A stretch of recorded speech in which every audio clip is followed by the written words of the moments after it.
Be a part of the force that powers truth in journalism. Your support helps to combat false media. Cash App NNV News. Let's have a discussion. People have questions. They would like answers. Let's talk about the issues. Confront the things that may be difficult to address. The Black narrative.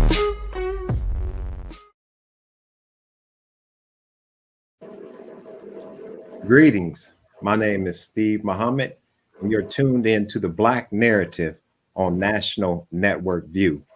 Today, we're going to be discussing the mentality of the Black man and Black woman in the hells of North America in the age of COVID-19. This has been quite a year. It's been a lot of stress and strain on the Black man living under the system of white supremacy. And this year has been one of really a crushing weight. So for us to get into this conversation, we have with us Dr. Monique Swift, who is a licensed counselor in both New York and New Jersey with over 20 years of experience as a helping professional. She's worked in a variety of settings, including hospitals, schools, outpatient clinics, and in-home.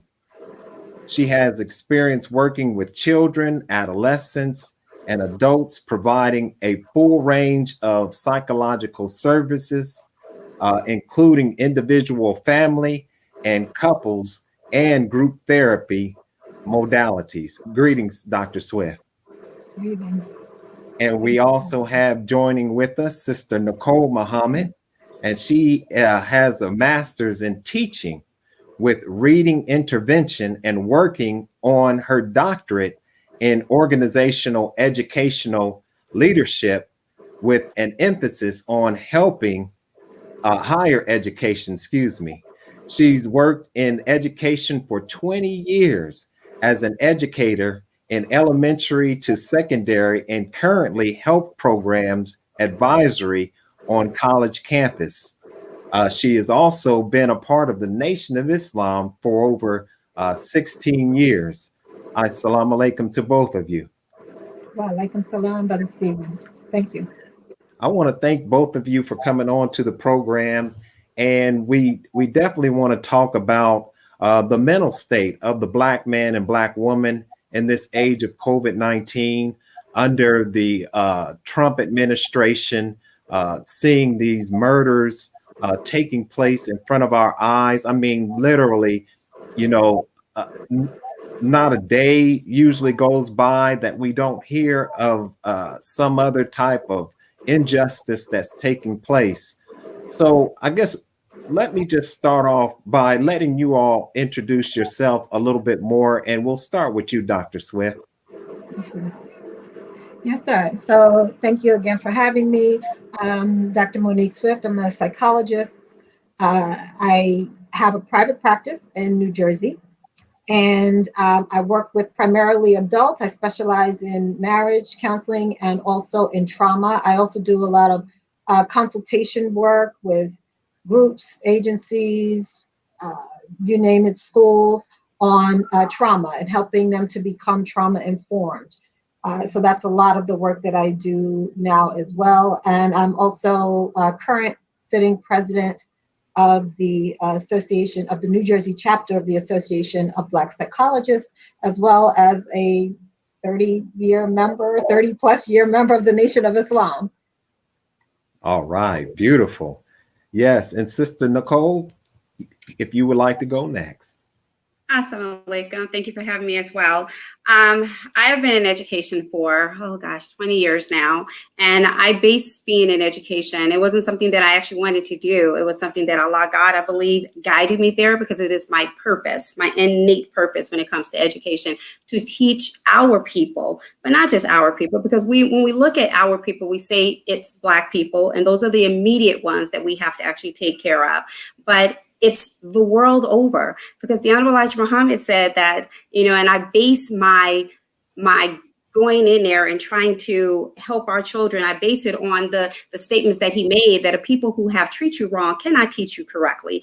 And then also that education is a torchlight to the civilization. So when you look at the world, we see the drastic way that we're living, which gives me a purpose and a passion to go out there. I've worked in classroom from elementary all the way on up to high school. I've dealt with one-on-one intervention. I dealt with small group intervention, whole class intervention. And all I can see is that this educational system is not working for us.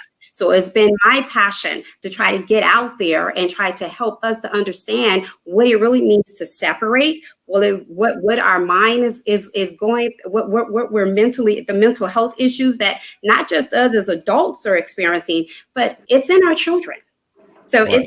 it's generations to come. As Willie Lynch said, he stated that, if they did this very well, if they did it correctly, it will affect thousands of generations to come. And it has affected thousands of generations to come. So what my job is to basically walk in the footsteps of my spiritual father, the Honorable Minister Louis Farrakhan, and try to help get what he has stored in me, or what Allah God has even stored in me, to put out there to go and help and to provide my service and education to help get us going in the right direction. So I'm very strategic when it comes to teaching. I go into the classroom, I can identify an issue, and I can come up with some type of strategies, whether it be a strategy that I create or a strategy that I pull from whatever has been created, and help a child learn. There's never been a child in my classroom that has not moved forward on a different level.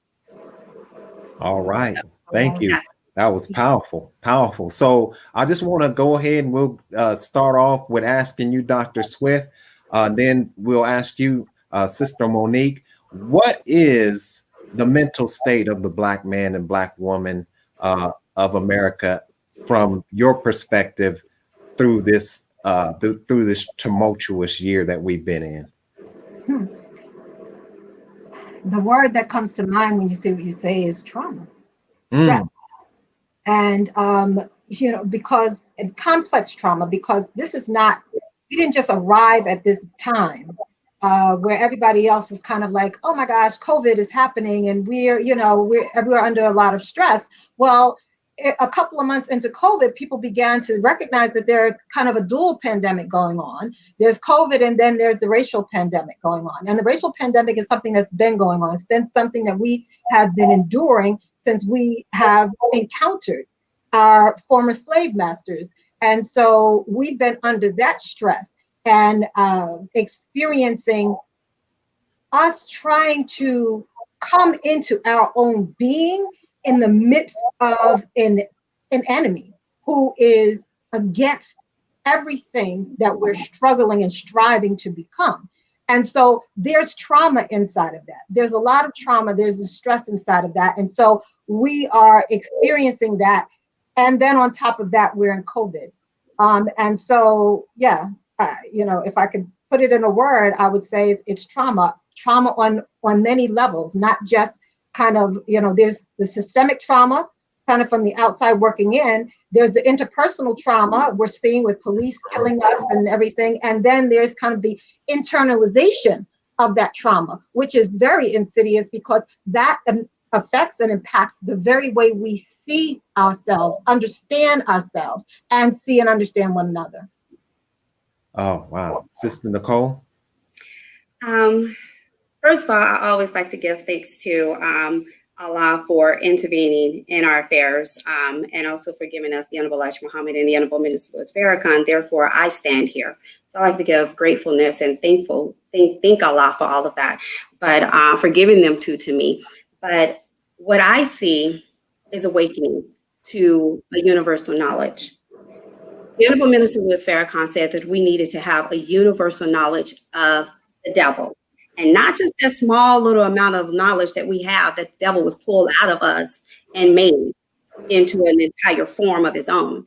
Well, the question comes to mind is, if the devil was pulled out of us, then where is the devil? Where did it start from? So I think that we are now coming in an awakening of ourselves. It has really, the white man's been the white man ever since we've been in America. There ain't none changed about his characteristics and his whatever he's been doing. This has always been the same.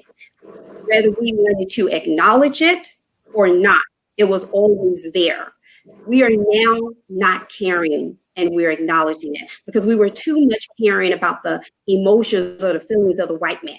We were too much caring about being a part of their world. We were too much caring about trying to appease them or find pleasure with them or find peace with them or acceptance with them. That is no longer. We don't care no more. So now we are speaking truth. You got truth coming out of us all over the place. Even our little children that they can't even handle, which is called the Joshua generation, is speaking truth. They're tired of a system that has never worked for them. So, I've had children that say to me, why go to this education? It ain't done nothing for my mama, so it ain't doing nothing for me. Well, what can you say to a child like that? Except to say, you know what, you're right. Get on out. Go and get your own education where you can progress and develop and be treated right with just freedom, justice, and equality that everybody deserves. So I think that we're coming into that awakening that we want and we deserve, and it is our God right for freedom, justice, and equality and a pursuit of happiness. Now, the underlying factor of COVID-19, that is like a suppressor in the good way. And we'll talk about suppressor and auditing, but that's like more of a suppressor to suppress us away from what has been negatively suppressing us to not develop. So that is, if we as Black people start looking at COVID-19 the way the world wants us to look at it, then yeah, you should be afraid. But if you start looking at it as a blessing in disguise by God, that he has come, and that is a sign that he has come to separate us out from our enemies, then you are going to progress and develop rightly at this time. You're not going to fear this time. If you're gonna have the blood of the lamb on your door, which we understand is pretty much living the life of the lamb. So you're going to be living the life of the lamb and striving to try to go in the right way. It's not drastic that COVID exists. It's not drastic that we're going to be seeing a more pestilence that's coming our way. That's not drastic for the Black man. It is drastic for those who is in opposition to God, but it is never drastic for those who is of the Black race and have the opportunity to choose to be in the right way of God. Right.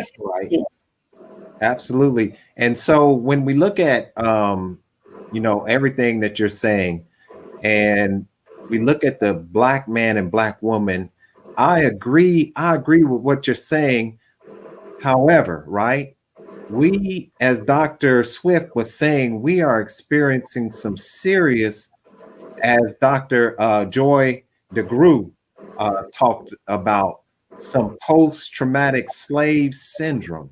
Can you talk about the post-traumatic slave syndrome? And many would say that, the post wouldn't even be there because we're still experiencing these traumas over and over and over again. Dr. Swift? Yeah. And so Dr. Joy DeGruy has come up with what she calls post-traumatic slave syndrome. And essentially, post-traumatic slave syndrome, what she means by that is that is like the burden of slavery that essentially we're still carrying. That we went through something that created trauma. We went through 300 to 400 years of that trauma, generations of trauma. And then that trauma was transmitted generationally and epigenetically to future generations. That even though we're no longer under chattel slavery, the physical bondage of slavery, that we are still carrying the burden and experiencing the psychological impact of having had that experience in the past. Mm-hmm. Yeah. Okay. And so, Sister Nicole, from a Dianetics point of view, would that be, of course, Engrams, but also that sets up that reactive mind, right? And then how we relate to each other as a people. We have really adopted the mentality of the oppressor to a large degree, and we have become antisocial towards each other, right? Okay. let's talk about the whole reactive mind, the Engrams, and all of that. And I'm going to kind of try to bring it into more of an understanding for us. Okay, so the Engram is developed from pain, the trauma that we experience in life. We want to say about post-traumatic slave, syndrome. I personally don't think that any definition of this world can define the mentality of the Black man and how they destroyed it, because it was 64 years. See, Willie Lynch was a master of slave, meaning that he was not just a slave owner. He mastered the breaking of the Black man's mindset to make him think and act and be a slave. Okay. That was 64 hidden years. So slavery it was not 3 years. It was 400 years, because that 1555 is when it started. That's the hidden 64 that they don't even want to tell us about. Mm-hmm. So they did the most horrific things to us. And you have two parts of your mind: your analytical mind, which basically I say is your subconscious mind, your God mind, your self-accusing spirit mind. Then you have that reactive mind, which I say is your satanic mindset. So when we give Satan and God a name, we're giving Satan and God a name to an action, a mindset. So reactive, if we talk about it in science, in a science way, you're talking about your analytical mind, which is rational, and your reactive mind, which is not rational. It was not made to be rational. It was only made to record every single trauma thing existence. Right now, your mind is recording. That's your conscious mind. It records on a daily basis, even when you sleep. Your subconscious mind is the one that takes it and computes it and give it a rationale to what you have just recorded. Mm-hmm. So your analytical mind is shut down, because it does not, our mind was made to be perfect. It was made to think right. It was made to perceive knowledge correctly. All of that. We come from a mindset. The Black man, Black woman's mindset is a mindset that comes from the universe. When Minister Farrakhan said that the universe has a womb, it also has a mind, because if it started with the word and became flesh and bone, that means that space is a mind that is inside of the existence of us. It was inside the first God, who then put it inside everything after him that he created. Himself, he created in his image, Black man, and then he created first the woman, his second self, so they can reproduce himself, clone himself, or reproduce himself in the womb of the Black woman. So when you talk about the mind, as Minister Farrakhan said in COVID-19, cures from hell cannot cure a pestilence that comes from heaven. Anything from hell cannot cure a mind that comes from heaven. That comes from God himself. So yes, we do have post-traumatic slave syndrome, but that's the definition that they want to put on our aberrations that we have. Those are just little demons that come from the engrams that is attached to one engram. One engram can have 1,000 different aberrations. Aberrations is the reactions, the negative reaction towards things, because you don't rightly perceive, or there's no rationality to you perceiving what you're experiencing. So when you take a person, and this is what Willie Lynch knew, he knew how to break and put to sleep the analytical mindset. So he put to sleep our analytical mindset. It's been asleep all this time. We are now dealing with suppressors that is suppressing the analytical mindset from even awakening. It ain't even awakening on a little bit of level. We are now just running on a reactive mind. That reactive mind was never made to see things rationally. So everything the reactive mind is seeing, it is irrational. So we are irrationally acting day in, day out, 24/7, around the clock. They're even the most sane looking of us is still reacting irrational, because it's not normal. We weren't created that way. And Dr. Swift, what would you say to that from a psychological point of view? I mean, as the sister said, we're very impulsive with our behavior, especially in a negative type of way. We're possessed, as Dr. Amos Wilson would say, we're possessed with demons, as the sister would say in Dianetics, Engrams. These demons,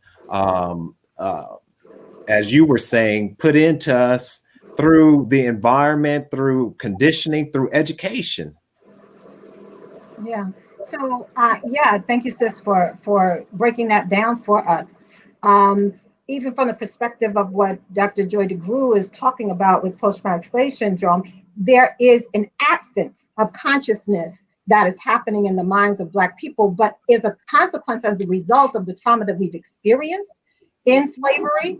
And so, part of what she talks about as well is that there is uh, the what was adaptive in slavery, we haven't critically thought about some of those behaviors and those tendencies and those patterns. We just kind of enact them, and we're not thinking about them. We're not rational about what it is that we're doing. And so we just do it. And so some of that behavior that was then adaptive, today we're still doing it and it's maladaptive.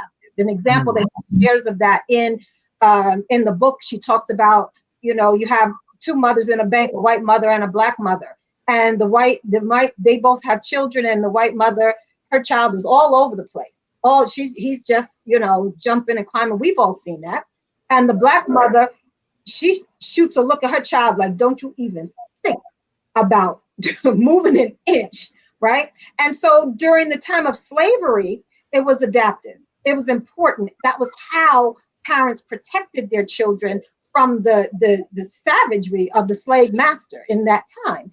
And so they had to kind of like, keep a close rope on their children. Well, today, we're still doing that. And today, that's just one example of many, though. We haven't critically thought about how we're parenting our children and what the messages are that we're sending our children. I see the same thing in this whole idea of the talk, having the talk with your child to help your child to understand that you have to work twice as hard, doors are going to be closed, life is not going to be fair. Well, what is it? What is it that we're really telling our children? We're really, in doing that, although we mean to be loving and protective, we're instilling the mindset of our oppressor in the mind of our children. And so these are some of the psychological phenomena that we've been perpetuating over time that she's addressing to help bring us up into a more critical awareness of what it is that we are doing. Right. Now, do you think that, and that's why, as Sister Nicole was saying, to a certain degree, this COVID-19 has been a blessing because, there's that generational gap where the young people are really, they're like the Joshua generation, right? They don't want to follow that same path as their mothers and fathers. And so with this lockdown, we're locked inside, and many of us are on the internet, and we're hearing, the teachings of the Most Honorable Elijah Muhammad as taught by the Honorable Minister Louis Farrakhan and other Black nationalists and Black conscious thinkers. What do you all say about, as you're saying, Sister Nicole, this awakening of our people to a knowledge of self, as the Most Honorable Elijah Muhammad taught that the two greatest knowledges is the knowledge of God and the knowledge of self? And Sister Nicole, if you would like to say something about that. I'm trying to understand your question. So you're pretty much asking what you were saying, right? What you were saying basically, and what Dr. Swift was saying about this new generation, the way that they're thinking, they're trying to break that mode of being lynched or being hitched to the system of white supremacy. Whereas, the older generation may suffer from a Stockholm syndrome. And if you can talk about that breaking of that those chains, and then Dr. Swift, if you can talk about maybe that Stockholm syndrome and what that really means.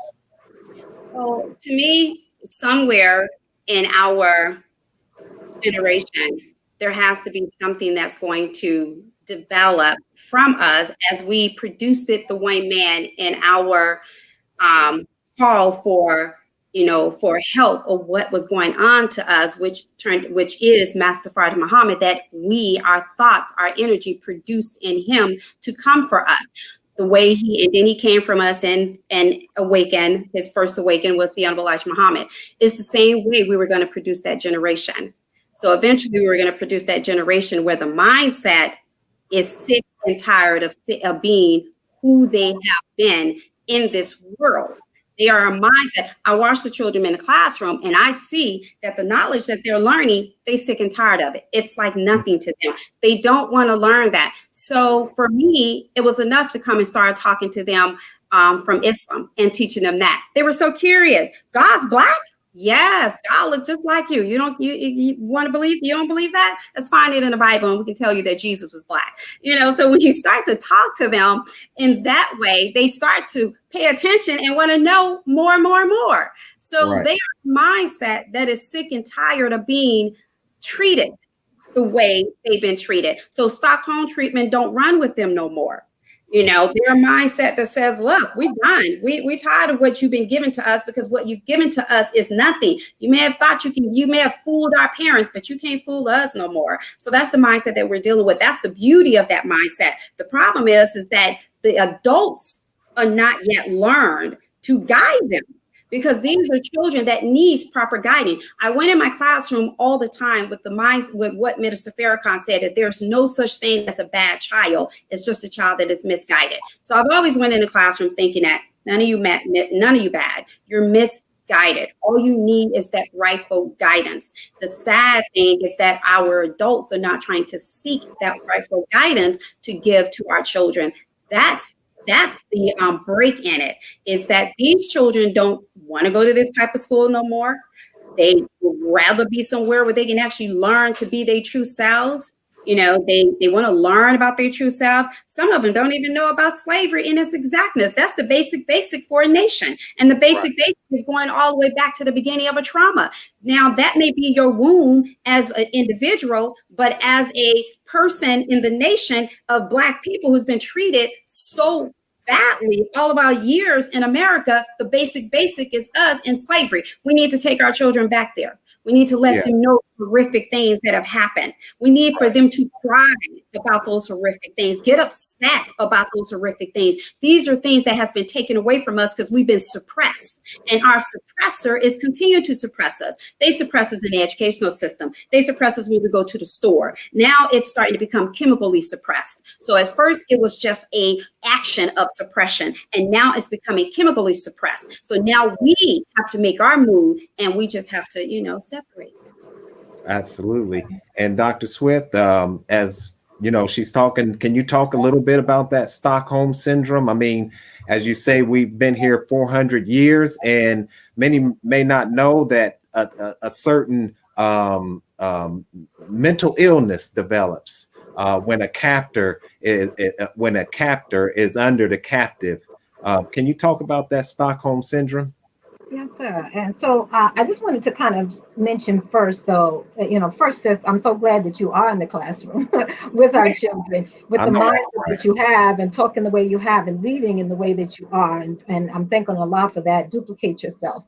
But you started off talking about the knowledge of God and knowledge of self. And the thought that I wanted to that came to mind that I wanted to share was that they are intricately intertwined. That for us, the knowledge of self is the knowledge of God, because we are God, right? And so the Honorable Minister Louis Farrakhan said that knowledge of self, knowing self, produces self-love, and it produces self-determination. And so our enemy, our open enemy, is wise, wickedly wise, of course, but wise in that that's one of the things, that's the first thing. When we first came here, we were shackled, we were in chains, because he didn't control our minds at that point. So he had to train us. But from that point to this point, he's robbed us completely of the knowledge of ourselves, which kept us illiterate. And our lessons say that he wants us illiterate so he can use us as a tool and also a slave, right? And so he continues to use us as a slave today. But I looked up the word illiterate, and illiterate comes from a Latin root that is illiteratus, I think it is. That means, it also, one of the meanings is being ignorant of culture. So when I look at, knowledge of self, you're talking about knowledge of self, but in knowledge of self is your culture, knowing where you came from, knowing your language, knowing your names, knowing your God. All of that is part of culture. And so in that, when he robbed us of our culture, he took the very essence of who we are. And culture not only is what we do, kind of how we function. Culture also helps us to survive. Mm. And when he robbed us of that culture, he robbed us of our ability to know what we needed to know in order to survive. But alas, Allah is God, right? So we plan on Allah's plans, and Allah's plan is inside of all of this. But he did a job through Willie Lynch, through robbing us of the knowledge of self. He did a job. And that's why we can say that something like Stockholm syndrome, which there's some controversy and debate around that, whether it is really a thing or not. But this is the idea of it, I get. And it seems to apply to us. So Stockholm syndrome basically stems from an incident that happened, I think it was in the 70s or some years back, where that somebody was robbing a bank, and they held hostage some of the bank employees. Well, I think this happened over a course of 6 days or so. There were some days that passed, but in the interim of that time, as the police were trying to help to apprehend the bank robbers and also free the hostages shifted. The hostages began to defend their captors against the people who were trying to help them, the police officer. Now, when it comes to defending our captors, who better at defending their own captors is there than us, right? Mm-hmm. And so in that respect, we see this whole idea of Stockholm syndrome kind of applying to us, because it's truly a Get Out experience, the movie I'm referring to, right? We have the mindset, the worldview, we have the lens, we see everything through the lens of our captors. And so because we see everything through the lens of our captors, it makes perfect sense to us why we should be subjugated, because in their lens, through their lens, we are less than. So we have owned and internalized this whole idea of white supremacy and Black inferiority. And so that really kind of relegates us to this whole imprisonment that they're calling Stockholm syndrome. Right. We're going to take a little break here. Thank you for tuning in to National Network View. Let's pause for a moment for these announcements. Greetings. This is Tarika Shakir Muhammad with National Network View. This week's issue of The Final Call honors a servant, scholar, and soldier, Minister Abdul Allah Muhammad, and his life's work and contributions to the Nation of Islam and his sacrifices in the Black struggle for freedom, justice, and equality. He was a follower of the Most Honorable Elijah Muhammad and the Honorable Minister Louis Farrakhan. To read more about Student Minister Abdul Allah's life and legacy, subscribe to finalcalldigital.com. And thank you for tuning in to NNV News. Please share your thoughts with us in the comments section below, follow us on social media, and please subscribe to our YouTube channel, NNV News. This is Tarika Shakir Muhammad with nnvnews.com. And we're back with the Black Narrative. I'm your host, Steve Muhammad, and we're joined today by Dr. Monique Swift and Sister Nicole Muhammad, and we're talking about the mentality of the Black man in America in the age of COVID-19. We need to examine the way that we're thinking today, Black man and woman, because we're at a crossroads. I mean, right now we're seeing, for instance, which is like a canary in the coal mine. We're seeing a large infant mortality and maternal mortality deaths. And these are not just specific to those who may be in poor communities. These are also very affluent Black women who are suffering like this. Dr. Swift, if you can begin, can you talk about the stress and the weathering effect that is on the Black man and woman, and how that is a part of the pre-existing conditions? Yes, that's really a great question. Because that's something that gets ignored early on. You know, there was a statement that was made about Black people suffering in the way that we are because we're not following protocol, and we need to go tell mom, and pop, and nuke, or whoever, whatever. We need to tell them that they need to, follow the protocol and do as we're told. Well, it wasn't too long after that. People kind of began to scratch their heads and say, yeah, there's something else going on. It's not just that, because they do a lot of blaming the victim, right, when it comes to Black people. Well, it's a little deeper than that they're not following protocols. In fact, many of them are following protocols. There's another element here that we're not calculating. That element is our 400 plus year sojourn in North America, which has weathered us. That's the term that they're using now, that is weathered us. And weathering is this idea. I think I first heard of it in the kind of a medical way, that it causes us to, it causes kind of early death. It causes us to age rapidly. Right. There's like medical, physical, chemical descriptions that correspond with that. But from a psychological perspective, this weathering is the accumulation of stress that breaks down and is deleterious to our physical being. And so if you understand stress has a physiological impact, all right? It might be a psychological phenomenon, but it has a very real physiological impact. And so when we are under a lot of stress, and that stress is chronic, that causes a physical deterioration to happen. And that deterioration is not immediate, it happens over time. And so this is what we're calling weathering. And so when, COVID hits, it's not just kind of hitting this really strong, healthy person, it's hitting somebody that's already been compromised through years, not just their years, but the epigenetics, the generational transmission of trauma from previous generations. I carry that also. So right. I'm carrying that history of stress. I'm having experiences of stress in this existence. And then on top of that, I encounter a virus that further deteriorates my physical body. Well, what's happening, right? I'm getting sicker than the average person. And then, and like you're saying, Sister Nicole, you added into that, and we might as well bring that in, even though we're talking about mental health. But you're absolutely right. These pre-existing conditions also come from the fact that we're not even eating what you really could classify as food, because it's genetically modified.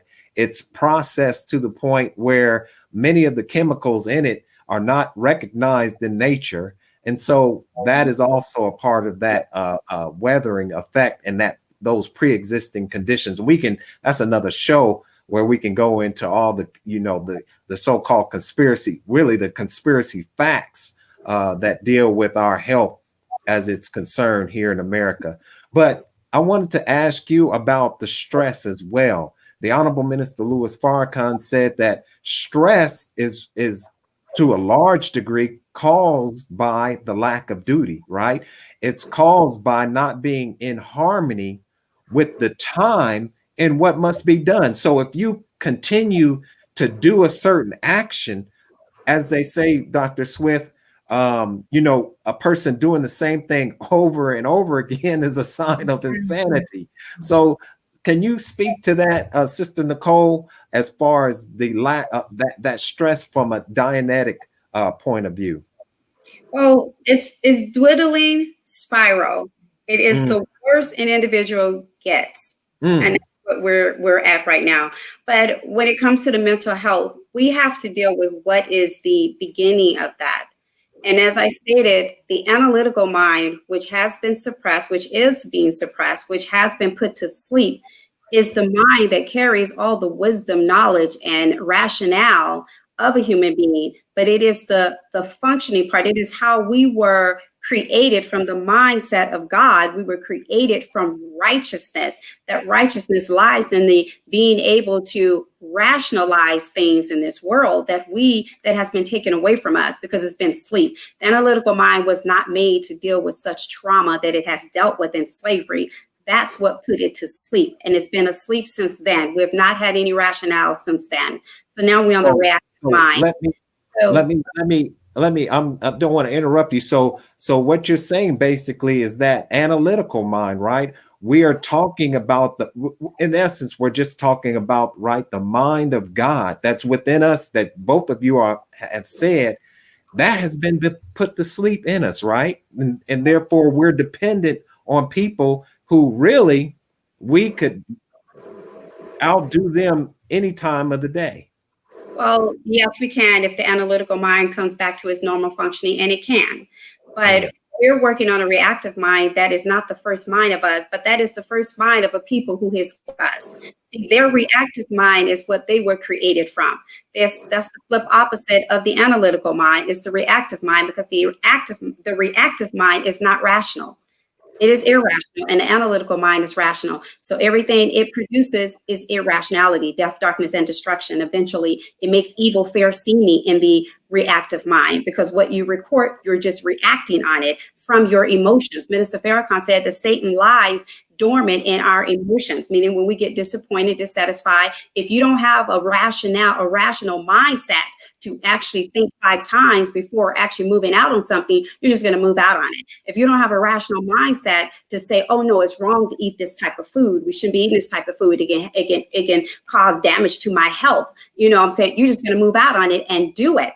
That is what has been killing our people. It is a dwindling spiral that we're on because we refuse to feed ourselves the knowledge that has been given to us. Now, Dianetics is a therapy. It is a therapy to the mind to help get the mind going right. But then you still got to feed it correctly, because we were made correctly to eat and feed on right knowledge. We have to still feed it correctly. And that is what's killing us, is that we're not feeding our mindset correctly. Obviously, we're not, because however we think, so shall it be.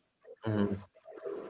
Right. And so I wanted to get into this question. The Honorable Minister, and both of you can definitely answer this question, because the Honorable Minister Louis Farrakhan talks about the need, right, for a new educational paradigm. Carter G. Woodson talked about that need in his book when he talked about the miseducation of the Negro. The same with Jawanza Kunjufu and his book, Countering the Conspiracy to Destroy Black Boys. This focus on a God-centered and Black-centered education. What is the importance for Black people of having God in the equation, in the curriculum, and have it centered around our collective history as a people? Yeah. I mean, go ahead, Dr. Swift. Simply put, it takes us out of the mindset of our slave masters, and it realigns us with our true nature. So these are critical elements of learning that often we're missing, but need to be incorporated into our child rearing, into everything that we do. It's part of why I'd say, I was thinking about the previous question about the stress. This is partly why we're stressed, because we're out of alignment with our nature. We're out of alignment with truth. And so we're wobbling, right? But we need to be up straight. And so the Honorable Minister Louis Farrakhan said that our stress stems from our default in duty. And so we have to begin to ask ourselves, well, what is our duty, right? And that when I ask that question, it makes me think about time dictates the agenda. What is our duty today in 2020, given the history that we have and the trajectory of where we're going? What is our duty today? We don't have to look far to realize that Allah is demanding us to separate from our open enemy today.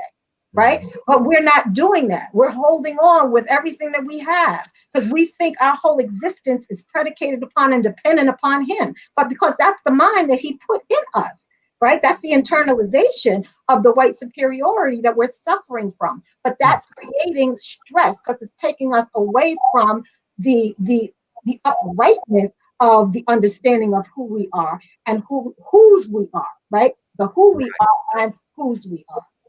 Right, right, absolutely. Sister Nicole, would you like to answer that question? Yes, sir. Um, you know, we are in the image of God. We are a God race. We are gods ourselves, as the Honorable Elijah Muhammad stated. Taking God out of the curriculum, which they have and successfully have done, has taken us out of the curriculum. And Mm, when we don't know ourselves, we are niggardly. And a niggardly person is ignorant. And an ignorant person has no knowledge of self and God. So they literally have, and that's the suppressor to our analytical mindset.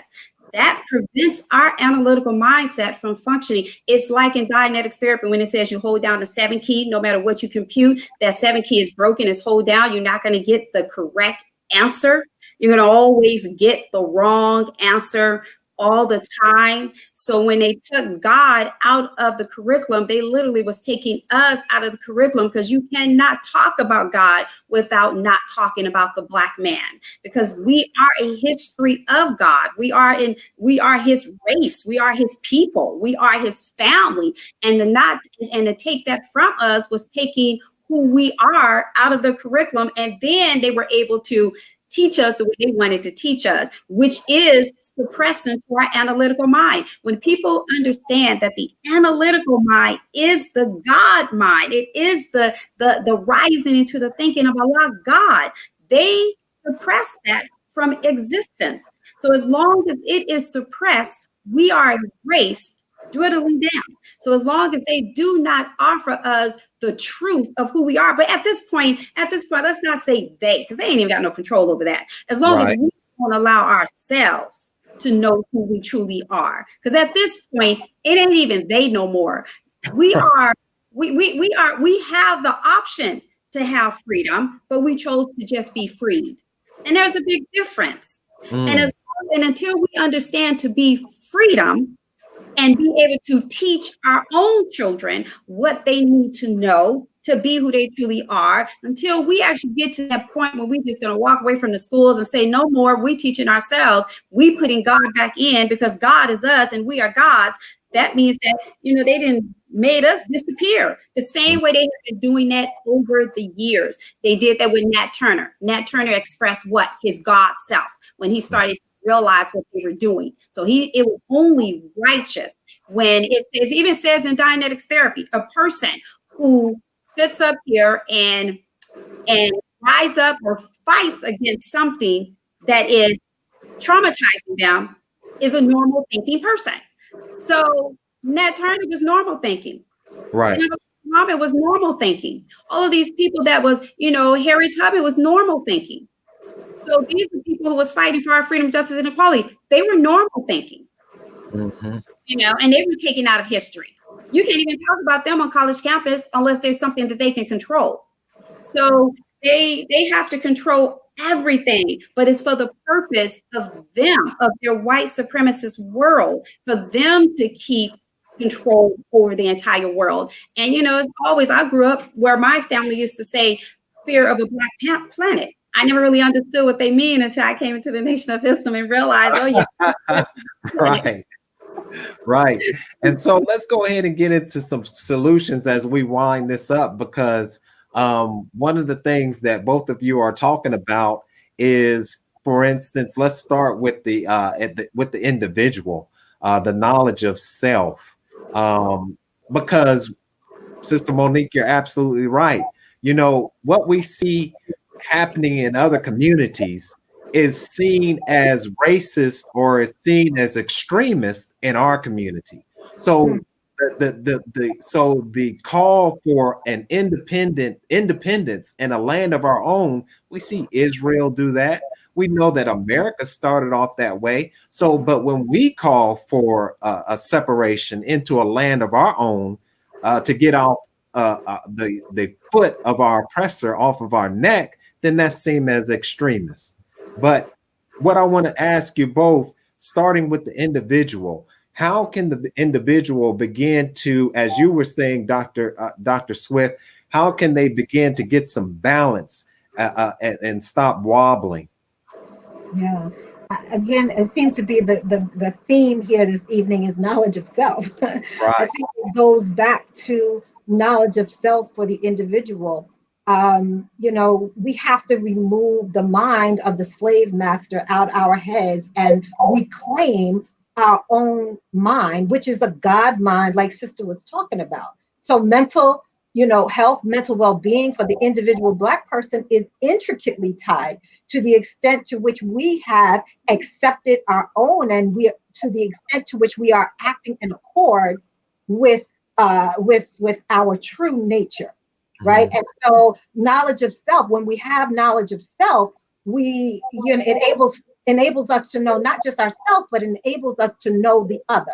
It enables us to be able to see and identify our enemy as well, and to recognize that when we know ourselves, we know the enemy. We know that the wisdom that he has is the wisdom that we gave him, and we didn't give all of it, right? Mm. And so we know that there's an end to what they know, and that end is coming. When we have knowledge of self, we know that we are spirit individuals, and we're connected to the essence of God. And that allows us to transcend the current reality of what we're dealing with, right? When we have knowledge of self, we know that we are the original people of the planet Earth. That enables us to know that so it was in the beginning, so shall it be in the end, right? So when we have knowledge of self, it helps us to kind of jump over every single hurdle that's in our way. So as an individual, that is just requisite above everything. And I think everything else will flow from there.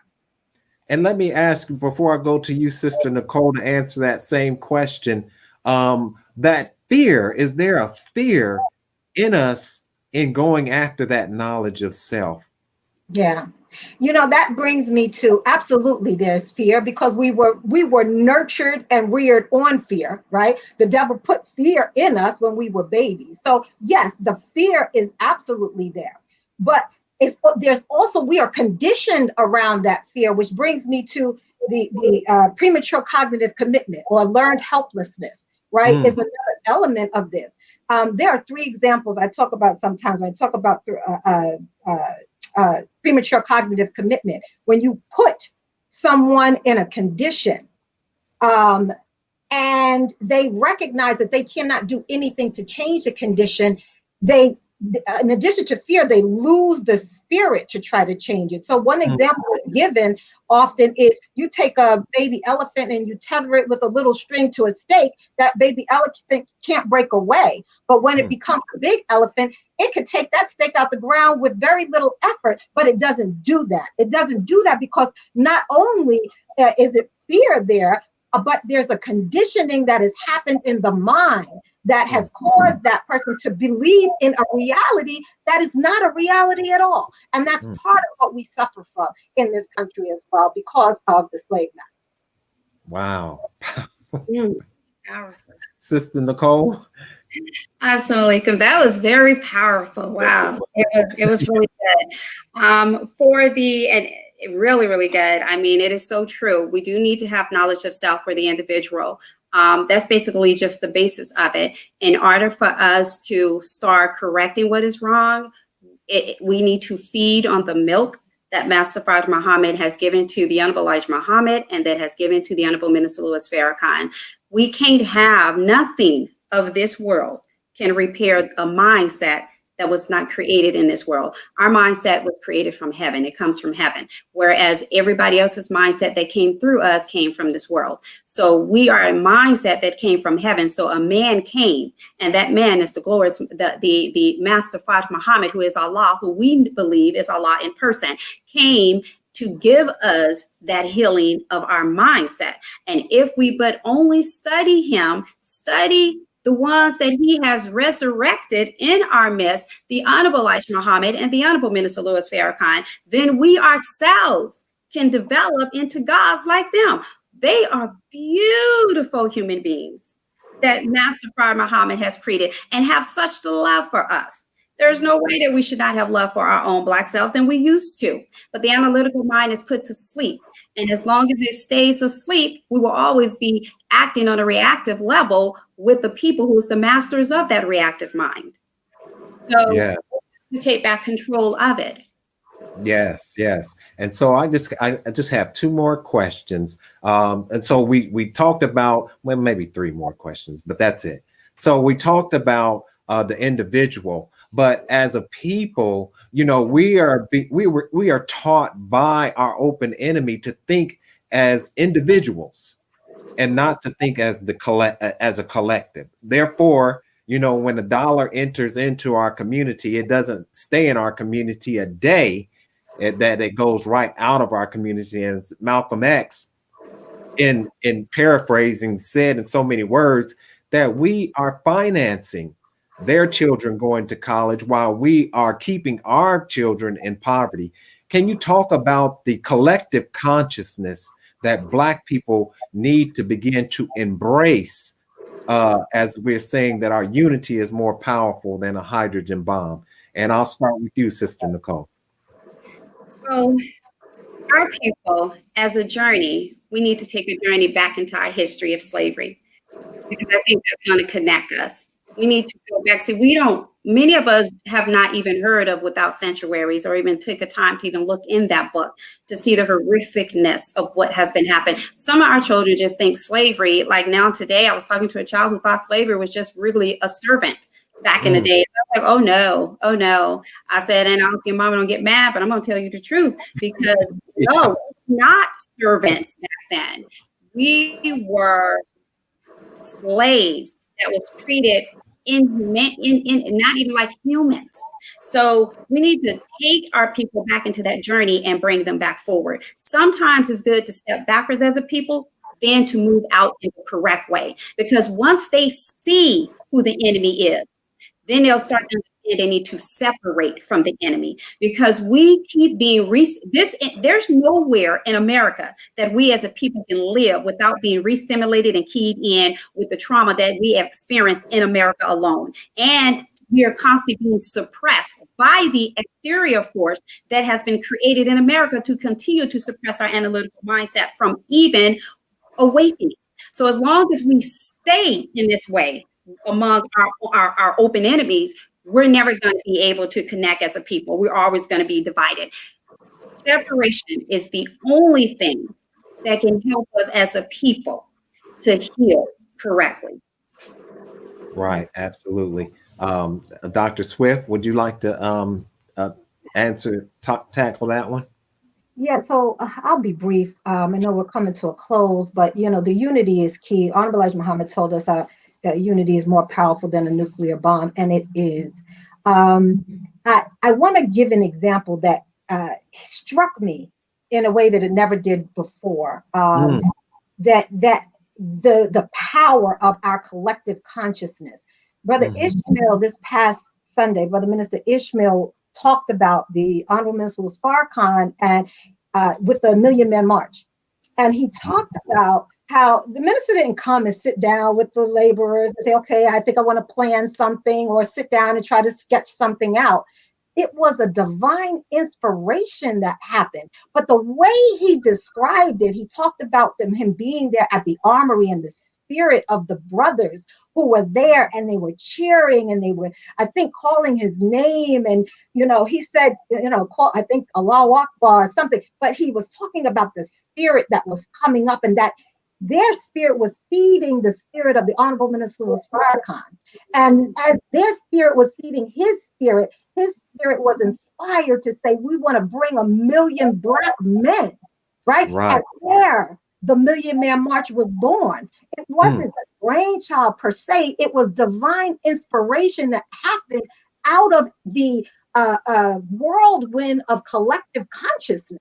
Come on. And if we recognize that power that we have in that when we come together and we share in spirit with one another, there's absolutely nothing that we can't conceive, and there's absolutely nothing that we can't achieve.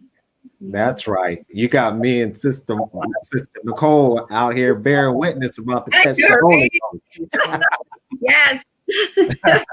You're absolutely right. So as we close, I just want you both to give a person who's watching this, first give them your contact information, and then give them anything that you think can help them to begin to heal their mentality as individuals, and let us start with the individual first. So we'll start with you, Sister Nicole. My contact information. I don't know. Is it going to be put on the screen? No, if you can just give it out right. Okay, so it's edsuccesscommunity@gmail.com is my email. And then, of course, the telephone number, if you wanted to reach out to me, is 702-608-5623. That's how you can get in contact with me. Now, as an individual, for you to start healing, the one thing that I can say is that it's all about knowledge. And I've always told children in my classroom, knowledge, and students in general, what I deal with college age students now, but knowledge is power. It's all about seeking knowledge, as the Honorable Elijah Muhammad stated, and I want to, make sure I'm getting it correct, but we seek knowledge wherever we can. You know what I'm saying? You just go out and you seek knowledge.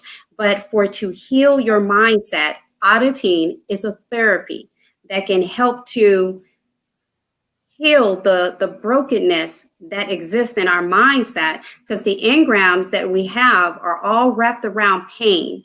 And we need to attack those somatic strips. And a somatic strip is each individual painful event that we need to go in and run it like a film camera, recall it. That's what an auditor does. We sit with you and we help you to recall it, the event, and we recall it with you over and over and over again. And as long as it takes for you to actually process it, compute it correctly in your analytical mindset. You should always leave auditing with your mind feeling light, with you feeling like you just knocked out, accomplished a lot in your life. You should always feel, like you're getting clear, like your mind is clear enough to actually think correctly. And you can feel that when you go through auditing, that my mind can think correctly. So I would say every individual try the auditing therapy. Minister Farrakhan said tried it, and he is the lamb. So anything that he said do, we do.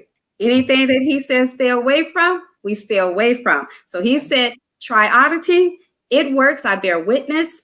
Do that. Yes. Thank you, sister. I appreciate that. And you're absolutely right. We have a torchlight in the Honorable Minister Louis Farrakhan in these dark days. Dr. Monique? Yes, sir. So my contact information, a phone number is 646-600-8118. Again, 646-600-8118. And email is my first and last name, Monique Swift, 19 @yahoo.com. And so in regard to just kind of wrapping up with the last question on healing and what I would say to us regard healing, I'm a therapist. I do therapy. I believe in therapy. I believe it works. But I also want to say, too, that we don't always have to do everything the European way. We have our own natural ways of healing, of coming together, and we need to, do what works, do what feels right to us, what works. So in regard to healing, I want to suggest that we focus on the journey inward, right, to self, knowledge of self, the journey back into our history, learning from history to help us begin to know where we are and where we're going, and then the journey also toward one another. And in the midst of all of that is our true healing. That's right. Thank you. Thank both of you.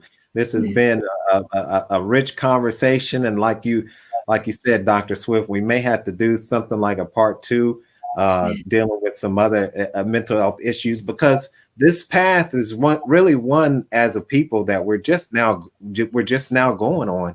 We're just now beginning to overcome that stigma of talking about mental illnesses and mental health therapy in our community. So I would love to invite you both back as we could talk on some mental health therapies that we can get into. But I want to thank you both for coming on to the Black Narrative, and may God continue to bless you both. And so I would like to thank everyone for tuning in to the Black Narrative. And I would love for you all to start on this journey with us, and seeking mental health therapy. whether it be auditing or whether it be going to see a therapist or a counselor. We need to start on that journey. And as Dr. Swift and Sister Monique said, the first thing that we definitely need to do is to gain the knowledge of self, because as Dr. Swift said, that knowledge of self will produce in us the love for self, and that will in turn produce in us the desire to do something for ourselves. I also would suggest for you and for you to suggest to your family to subscribe to the Final Call, because a man who will not treat you right, he's not going to give you information that will save your life, especially in these last days. So with that, I want to thank you all for tuning in to NNV News. Please share your thoughts with us in the comment section below. Follow us on social media at NNV News, and please subscribe to our YouTube channel, National Network View. My name is Steve Muhammad with nnvnews.com.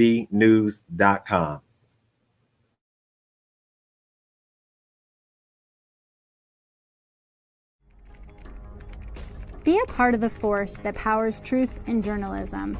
Your support helps to combat false media. Cash App NNV News.